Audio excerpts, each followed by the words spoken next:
Vote चोरी के मुद्दे पर अखिलेश यादव और योगी सरकार के मंत्री असीम अरुण में जंग तेज हो गई है। दरअसल कन्नौज में वोटर लिस्ट को लेकर सपा और बीजेपी आमने सामने है। समाज कल्याण मंत्री असीम अरुण ने आरोप लगाया है कि पूर्व ब्लॉक प्रमुख नवाब सिंह यादव और उनके भाइयों के दो जगह वोट दर्ज हैं। उन्होंने जिला निर्वाचन अधिकारी से शिकायत कर कार्रवाई और सपा से माफी की मांग की है। इस मुद्दे पर सपा प्रमुख अखिलेश यादव ने पलटवार किया और कहा कि अब ये हटे नहीं तो घट तो जाएंगे ही। कभी कभी ज्यादा होशियारी भारी पड़ जाती है। नोएडा के बाद लखनऊ में भी क्रिकेटर रिंकू सिंह और सांसद प्रिया सरोज की दोस्ताना केमिस्ट्री देखी गई। दरअसल यूपी T20 लीग के मैच के दौरान प्रिया सरोज वीवीआईपी लाउंज में मौजूद रही, जबकि रिंकू सिंह ड्रेसिंग रूम की बालकनी से उन्हें झांकते दिखाई दिए। इस दौरान रिंकू ने विराट कोहली स्टाइल में प्रिया को फ्लाइंग किस किया। फैंस ने दोनों का अभिवादन राम राम से किया, जिसका रिंकू ने भी जवाब दिया। स्टेडियम में चुलबुल रोबोट कैमरे ने सांसद के लिए दिल बनाया और हाथ मिलाकर चीयर किया। हालांकि मैच में रिंकू की टीम को हार का सामना करना पड़ा। इस बीच नोएडा पहुंचे फेमस सिंगर हनी सिंह ने गरीब बच्चों के साथ समय बिताकर सबका दिल जीत लिया। उन्होंने रेस्टोरेंट हल्दीराम में बच्चों को खाना खिलवाया और उनके साथ बातचीत की। हनी सिंह की मौजूदगी में बच्चों के चेहरे पर खुशी साफ दिखाई दी। इसके अलावा इलेक्ट्रॉनिक मेट्रो स्टेशन सेक्टर 63 पर भी उन्हें देखने के लिए बड़ी संख्या में लोग जमा हो गए। सपा नेता आजम खान का किला ढाने वाले आईएएस को बड़ा इनाम मिला है। दरअसल आईएएस अफसर आंजनेय कुमार सिंह को 1 साल का सेवा विस्तार मिला है। बता दें उनका यूपी में विस्तार 14 अगस्त को खत्म हो गया था। योगी सरकार ने केंद्र से सिफारिश की, लेकिन मंजूरी न मिलने पर उन्हें मुरादाबाद कमिश्नर पद से रिलीव कर 60 दिन की छुट्टी पर भेजा गया, मगर केंद्र ने विशेष आग्रह पर 48 घंटे में ही यूपी सरकार की सिफारिश मंजूर कर ली। अब आंजनेय अपने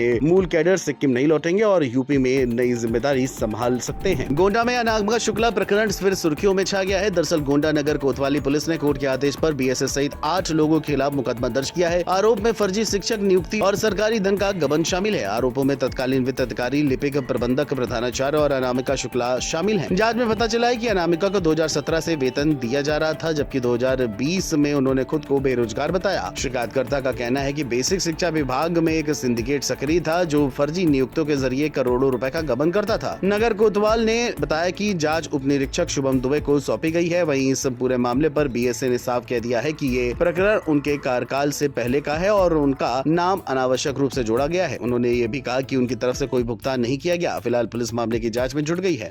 अवगत कराना है कि कल दिनांक 24 अगस्त 2025 को माननीय न्यायालय के आदेशानुसार धारा 175(4) BNSS के अंतर्गत थाना कोतवाली नगर पर अनामिका शुक्ला एवं अनुपम पांडे समेत कुल 7 नामजद व्यक्ति के विरुद्ध सरकारी दस्तावेजों का दुरुपयोग कर सरकारी धन का गबन करने जैसे आरोपों पर थाना कोतवाली नगर पर सुसंगत धाराओं में अभियोग पंजीकृत किया गया और प्रकरण में अग्रिम वैधानिक कार्रवाई की जा रही है।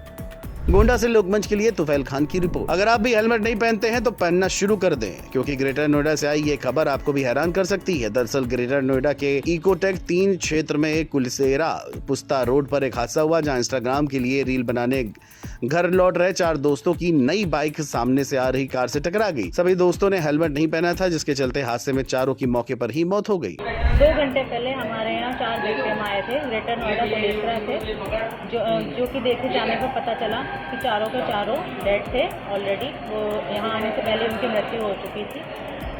बाकी अब उनकी जो भी डेड बॉडीज़ है उनके घर वालों को, परिवारजनों को पुलिस के अंदर सौंपी जाती है।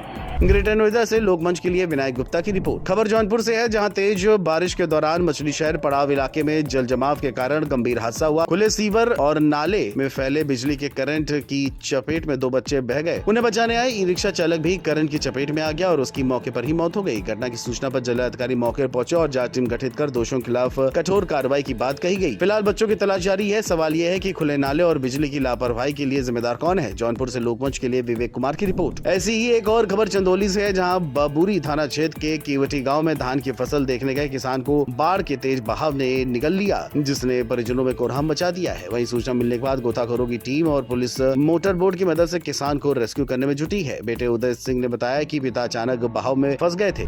क्या नाम है आपका? उदय कहाँ के रहने वाले हैं आप? अभी यहाँ भारी भीड़ इकट्ठा हुई है, क्या है हुआ है? हमारे पिताजी काल बह गए बाढ़ के पानी में। कब बहे थे? 9 बजे करीब। तो आप लोगों ने तलाशा कि नहीं? नहीं तलाशा, 12 बजे तक तलाशा, फिर उसके बाद प्रशासन को हमने फोन किया, वो आने में उनको 5 बज गया। आपको बता दें, चंद्रप्रभा नदी उफान के कारण क्षेत्र के 25 गांव बाढ़ से प्रभावित हैं। फिलहाल राहत और बचाव कार्य जारी है। चंदौली से लोकमंच के लिए सुजीत कुमार की रिपोर्ट। फिर एक बार खाद को लेकर मारामारी झांसी में देखने को मिली है, जिसका वीडियो भी सामने आया है। बता दें, झांसी के मौरानीपुर तहसील के पीसीएफ केंद्र पर सोमवार को खाद वितरण को लेकर विवाद हुआ। सुबह से लाइन में लगे किसानों का सब्र टूट गया और केंद्र में धक्का मुक्की शुरू हो गई। किसान का कहना है कि उनकी मां सुबह से लाइन में लगी थी, लेकिन शाम तक उन्हें खाद नहीं मिला। केंद्र प्रभारी यदुनाथ सिंह के अनुसार भीड़ अधिक होने के कारण वितरण में समस्या आई और राजवीर ने गाली गलौज और पत्थरबाजी शुरू कर दी। पुलिस ने मौके पर पहुंचकर हंगामा शांत कराया। अब पुलिस कर रही है छात्र छात्राओं को साइबर पाठशाला में जागरूक। ये खबर अमरोहा से है, जहां पर अमरोहा पुलिस साइबर अपराध रोकने के लिए लगातार छात्र छात्राओं के साथ जागरूकता अभियान चला रही है। एसपी अमित कुमार आनंद बछरायु के एक प्राइवेट स्कूल पहुंचे और छात्र छात्राओं को साइबर अपराध से बचने के तरीके बताए। एसपी ने कहा कि डिजिटल अरेस्ट जैसा कोई कानून नहीं है। ऑनलाइन गेम या डबल पैसे जैसे झांसे में न आए। लालच में आने पर साइबर फ्रॉड के शिकार हो सकते हैं। छात्रों को समझाया गया कि सतर्क रहना ही सबसे बड़ा बचाव है। अगर किसी भी व्यक्ति के साथ साइबर फ्रॉड होता है